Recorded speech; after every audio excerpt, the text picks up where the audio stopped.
Jimmy Jego hurt his ankle at training earlier this week, but this club is confident he'll play as well. Meanwhile, Sydney FC says it'll be at full strength for the clash.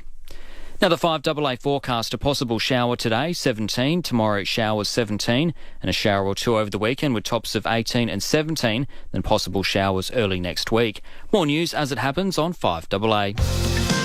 Peter Godfrey on 1395, Adelaide's 5AA. And it is 7 minutes past 5 now. Temperature's dropping a little bit, 11 degrees in the city at the moment, a little brisk.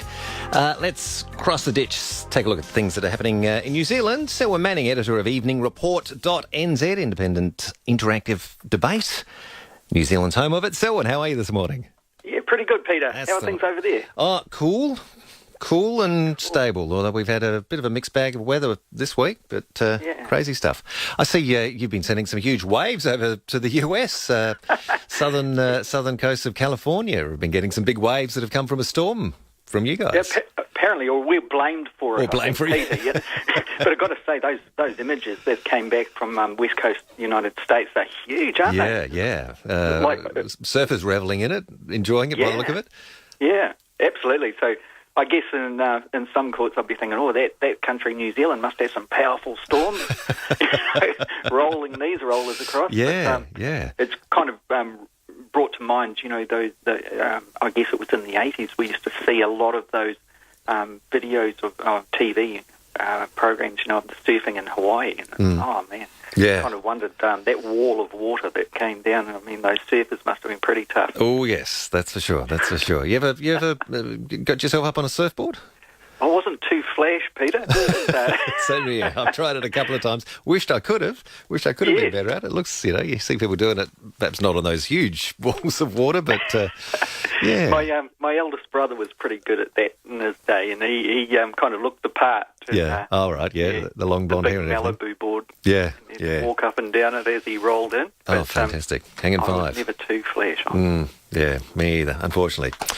All right, now, first of all, we got to talk about coming from your side of the ditch. Certainly, I'm sure a lot of people here will sympathise with the concerns that are probably being raised. Your national-led government speeding up their push to sell off public-owned housing in a couple of cities, particularly. Yes, that's right. It's gaining momentum now. I raised this issue last Friday on your breakfast program on 5AA, and at that time the government announced doing a selling off or transferring across into private business ownership state houses in 3 Auckland suburbs. Now, yesterday, Peter, the Finance Minister, Bill English, confirmed that between another 1,000 and 2,000 state homes will be in the cities this time of Tauranga and Invercargill, which Tauranga is in the Bay of Plenty on the east coast of the North Island, and Invercargill is right down the bottom of the South Island. Now, those two cities, the government is going to offload to private community housing providers, is what they call it, Peter, to that sector.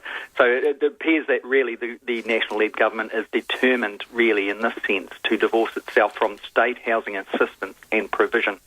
There's a real strong pattern here. It was signalled in the intention, particularly at the beginning of the year immediately after the elections when the Nationals won the government here. And when you boil it all down, when you look at it and peel it all away, it does appear it's a National Party ideological response in this way, that the government has an unwillingness really to commit budget to long overdue maintenance of the state housing stock here in New Zealand. There's something that rings a bit of familiarity here as well. That's often a concern by people regarding our public housing assets. Yes. So the Nationals, when you look at this type of thing, there's a huge difference between the Labor governments and national governments. National Labor has really a 3-decade-old tradition of removing government from responsibility for delivering social services and provisions to communities, and it kind of offsets or provides or moves that responsibility to the communities and regions when it can. In the 1990s, for example, we saw in the health sector, the Nationals, when they were in power then, they set up commercial entities to deliver public health services throughout the country, and those public hospitals were transformed into what they called Crown Health Enterprises. And there was a public prior to the Crown Health Enterprises, or the Cheese as they were known, they had people elected onto the boards to govern the local hospital boards or the health boards, etc., etc. Now, the government at that time stripped all of that away, put in appointees, its own appointees, and also CEOs to run the health system.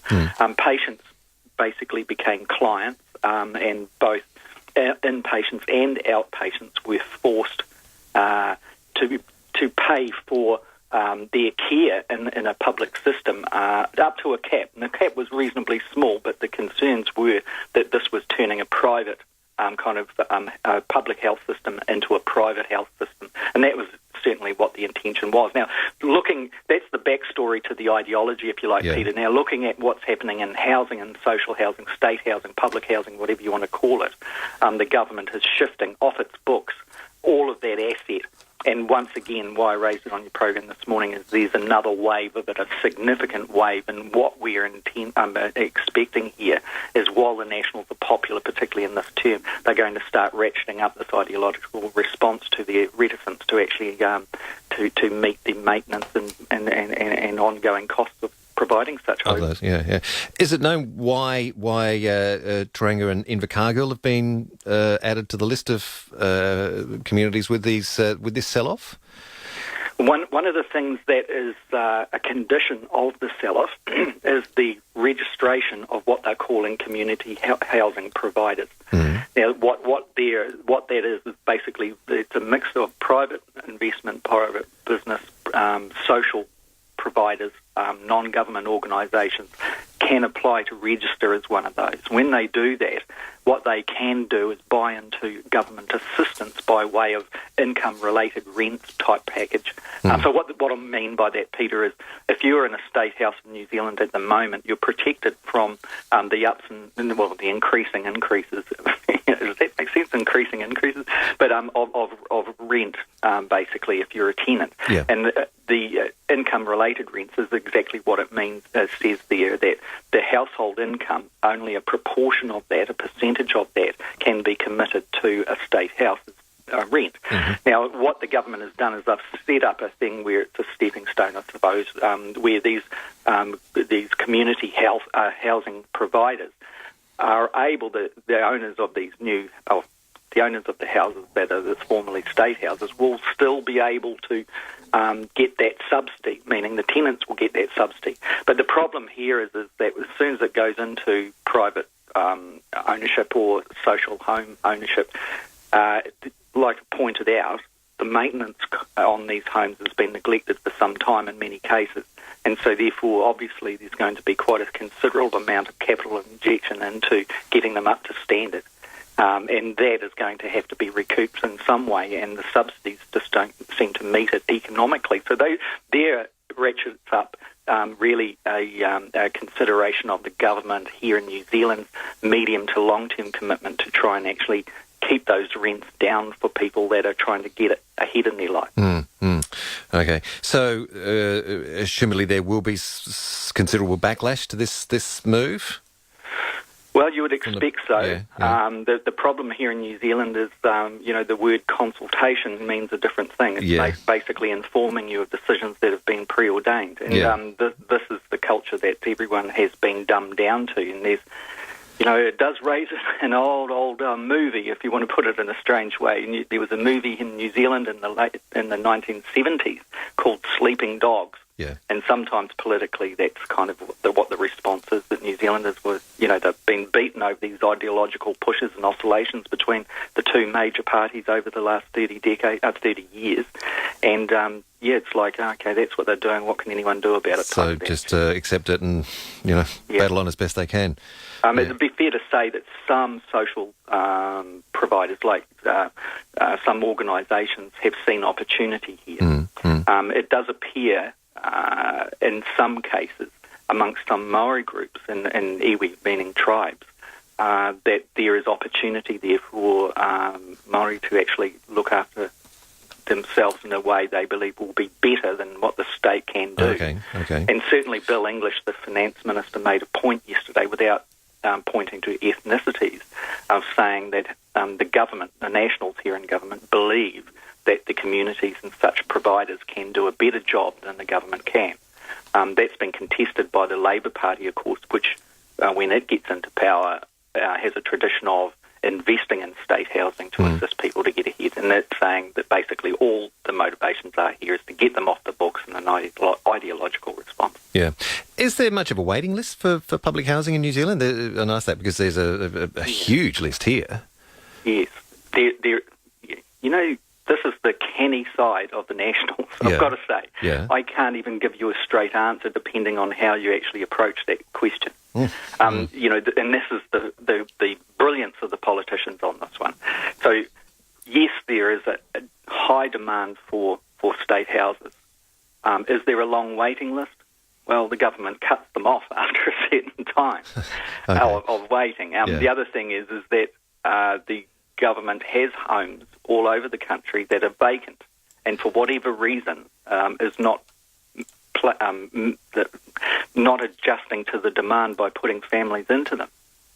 And so that's been going on for a couple of years. And so then the government will say, well, it's inequitable. You know, it's imprudent for the government to kind of hold this stock. It's not getting a return on this particular thing. So there's all sorts of things. The other thing in the urban areas is that there's a high percentage of the state homes that, when tested, have found that they've either have had P, which we call it P here, you guys call it ice, methamphetamine, the pure kind of versions of it, that many of the homes have been used as factories for manufacturing such things. Now, I'm not saying that the tenants are you know, the culprits here, but clearly the government's ability to sift out gang and organised crime activity in its own housing stock is something that where the question marks are. Why is the government not being able to do such things? So there's all sorts of things, but the government's thinking, too difficult. The whole thing's a bit of a too mess. hard handball, quick handball. We don't want to be held responsible for this. So there you go. Here's some housing stock. We'll give you a good price. And away you go. Gosh, all of this that you're talking about here, you could just take out the name New Zealand, put South Australia in there, and it's very parallel. Yeah. I mean, issues with our housing SA, remaining empty, sitting empty, despite huge waiting lists to get into it. Private sector organisations managing some of them as well. Very very similar concerns here. Bit of a catch call here, and on such things, if that's word or a saying, put it that way, that where there's a pattern, there's a plan, Peter. And some of the things that probably aren't so evident for most people, unless you're working in that political or journalist area, is that the ministers in New Zealand, with their respective portfolios, meet regularly with their Australian counterparts at state level. And whether it be police, whether it be in the state housing area and things like that. So quite often there's a coordinated policy plan right across our country and yours. Seems that way. All right, so we'll just have a quick break and we'll be back talking more involving spies and the GSCSB, I think. But in a light way. In a light way. All right. Be back in a moment. Selwyn Manning's with us, editor of eveningreport.nz. David Penberthy, Mark Aston and Jane Riley for breakfast. Mike Smithson. Mike, how are you, mate? Some very funny stuff going on over the proposed city high school. Will it be on the Ra side or will it be somewhere else? Well, Jane, something weird's happening in government, and look, I know weird when I see it. You're looking at it right now. Because I come in here every Wednesday morning. That's how I know weird. The 5AA Breakfast Show. Weekday mornings from 6 on 1395. Adelaide's 5AA. The Good Health Catalogue is out now at Pharmacist Advice. Nicotinell gum, 96 pieces available in mint or fruit, 2mg or 4mg for $19.99 each. Or get Nicobate Pre-Quit or Clear Patches 21mg, 2-week kit for $44.99 each. Come in and talk to one of our pharmacists today and start your journey to quit smoking. Offers end May 24 while stocks last. See pharmacistadvice.com.au for participating stores. This product contains nicotine. Stop smoking aid. Always read the label. Use only as directed. Here's how to get a brand new digital radio for Mother's Day. Simply take your old kitchen radio and drop a Subtle hint. Did you see that? Yep. They'll have no choice but to replace it with a new digital radio. With more than 20 extra stations playing all the music we love. And selected Sony models come with a bonus pair of Bluetooth noise-cancelling headphones, worth around $200 free. A smashing offer. Available at selected retailers, conditions apply. G'day, mate. How you going? Happy? You're happy? Not going to start singing that happy song, are you? Nah, I'm happy because it's nearly knock-off time and McQueen's have happy hour 7 days a week from 2 p.m. till 6 p.m. with $4 tap beer and cider and $3 house wine. You know what? What? I'm feeling happy too. McQueen's Tavern, Angle Park, just off South Road. Drink responsibly. All right, see you there. Sweet, see you there. Peter Godfrey, talking Adelaide on 1395 5AA. And we're casting our eye across the ditch, seeing what's happening in New Zealand. Selwyn Manning, editor of eveningreport.nz, is with us now. Selwyn, some New Zealand companies becoming victims of extortion, is it, according to your spy agency GCSB? Yes, that's right. According to specialists, apparently there's a specialist wing inside these shadowy dudes, Peter. Specialist wing, okay. These cyber spies attached to what they call the National Cyber Security Centre, which is a division of the government's GCSB, like you mentioned there. Now, they stated via a Fairfax report that unnamed organisations had been told via an email, meaning those organisations being businesses, they'd been told via an email that they didn't pay, if they didn't pay up to the demands of these extortionists. That's the word, isn't it? Not like contortionists or something. But, that they would experience a sustained denial of service attack that would knock them offline, their businesses offline, etc., etc. So the businesses, as we understand, are ones that are operating significantly and relying on their trade on the internet. Now, that's attracted, obviously, the attention of criminals, and the GCSB's spies are not identifying by way of this report whether or not it's an international organised crime organisation. One suspects it probably is, or whether or not it's local. Now, through this report, the spies said that the blackmailers had followed up with their threats, Peter, and with short-duration attacks, meaning denial of service attacks. Now, those that aren't of a tech nature, what they're talking about there is there's sophisticated software or programs out there and that coordinate and network huge surges of attacks on particular sites. So it's like huge mountains of accesses, or is it in a normal way a person would sit there, click on the mouse, open up a web page, that would be like one page being accessed. Now, these brute force attacks, or another way of putting in denial of service attacks, is just thousands all at once. And those waves of brute force attacks or denial of service attacks are real problematic for a lot of people that are operating online. Now, what the GCSB spies are saying is that what they've identified is the threats come in, the extortion is in evidence, there's the demands made, and basically the bribe that if you don't do it, you're going to get this happen to yourself, and then they're doing short blasts of it to take the sites offline for a short time, and then basically following up with their threats. So it does seem like there is a pattern, if you believe what the spooks are saying there, and they're saying that these cyber crooks, if you like, they really, really do mean business. Now, this happens. They admit that denial of service attacks happen reasonably frequently, and they do. Anyone that's working server services and things like that just know that it's a pain in the neck. It not only can take your sites offline, but when the attacks are coming from overseas, it's consuming a lot of data, and you pay big money for international data. So there's all sorts of problems that are associated with it. But, last week, Peter, I wasn't on your show because one of the sites that I manage basically is the daily blog site. I provide, the management and the server kind of services, etc. for that. Yeah. And it was suffered a huge denial of service attack. Right. Okay. And so when this report came out, we thought, what's this all about? But we can confirm. Then it took the site off for quite some time, actually. It was just a mountainous one. But what we can confirm, Peter, is that we did not, and the editor of the site did not receive any extortion or any threats. But there is an interesting thing. The denial of service attack, which is the biggest in the last 2 years, happened only days after the particular site broke the story about John Key pulling that waitress and harassing that waitress by pulling a ponytail over a 7-month period. And we wonder whether or not it was a more political motivation that was occurring there as opposed to a criminal one. A criminal one. So there's a little bit of a twist in that tale, and I guess, it's one of those things that we'll never know. Yeah, indeed. Well, I guess if anything you can take out of it, people are obviously paying attention to the stuff on your site.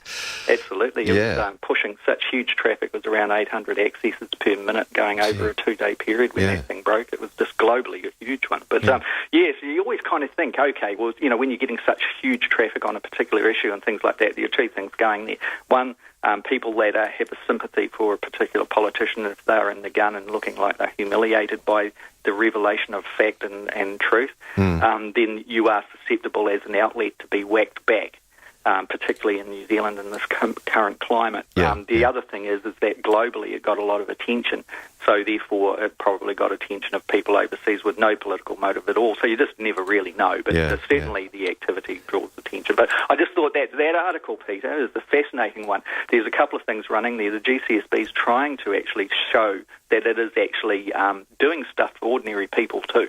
And so saying, we've noticed this. We've noticed that. It's had 2 years of actually being thoroughly scrutinised and a lot of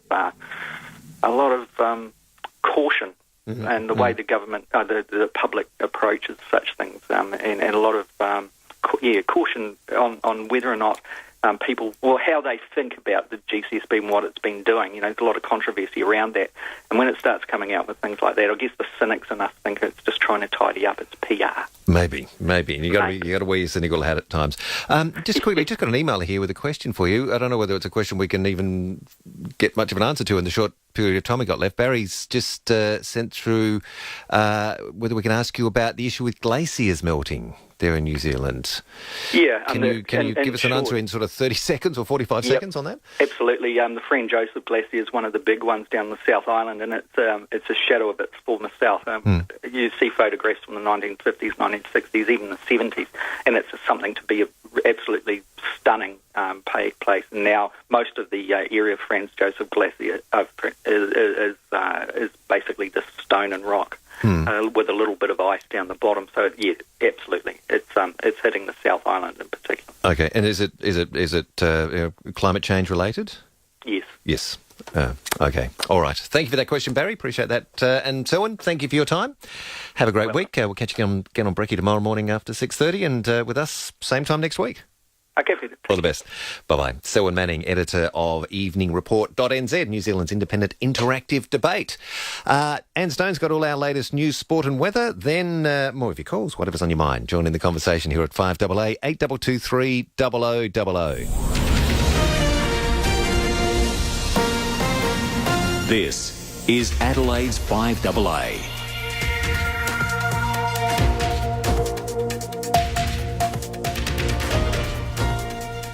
I'm Anne Stone, a shower or two and a top of 17. A report into the Germanwings crash in the French Alps in March has found the co-pilot Andreas Lubitz deliberately crashed his plane while rehearsing the descent on an earlier flight. The BBC's Hugh Schofield has more. The report describes the countdown to the crash in chilling clinical detail. Alone in the cockpit, Lubitz had selected as the designated altitude 100 feet, precipitating the descent. It's now known that on the outward journey from Dusseldorf to Barcelona, he'd made the same adjustment several times over a period of 4 minutes when the pilot was out of the cockpit. On each occasion, he appears to have changed his mind and reset the altimeter at its proper level. Because the aircraft was already in its descent to Barcelona, no one would have noticed. More than 320,000 retirees on the part pension are set to lose some or all of their payments, with the Abbott government to tighten eligibility criteria in next week's budget. Social Services Minister Scott Morrison is today expected to announce the changes as part of a bid to save $2.4 billion. Mr Morrison's also expected to confirm planned changes to pension indexation will be dumped, leaving millions of Australians better off. New Greens leader Richard Di Natale says he wants to see the details first, but his party will ensure vulnerable people are protected. We can make the big end of town pay its way, pay its fair share, or we can slug ordinary people. And I think, I'll always go with making sure that everyone pays their fair share rather than hitting the poorest first. The MFS says they've made good progress at a fire burning at a Wingfield recycling depot. Crews remained at the Hanson Road site overnight and were hopeful of having it completely extinguished. The cause seems to be spontaneous combustion. However, John Fetter from the SA Waste Industry Network says there needs to be an inquiry. This is the sixth or seventh fire that's been on that one particular site in the last 2 or 3 years, and something's got to be done about it, more than is being done, and the government needs to have an inquiry to see what additional powers or resources the EPA might need to fix this up. Another hiker has gone missing in the Flinders Ranges. The 76-year-old man was last seen at about 11 a.m. yesterday at the Wangara lookout of Wilpena Pound. Police, the SES and CFS, along with National Parks and Wildlife Rangers, are searching for the man. It's the second elderly hiker to go missing at Wilpena Pound in a week. The recent wild weather has set back work on the Henley Square redevelopment by almost a week. Strong winds, waves and a high tide have damaged scaffolding and other building equipment in place for $8.4 million project. And project manager Jamie Hosking says they did everything they could to try and protect it. We had a series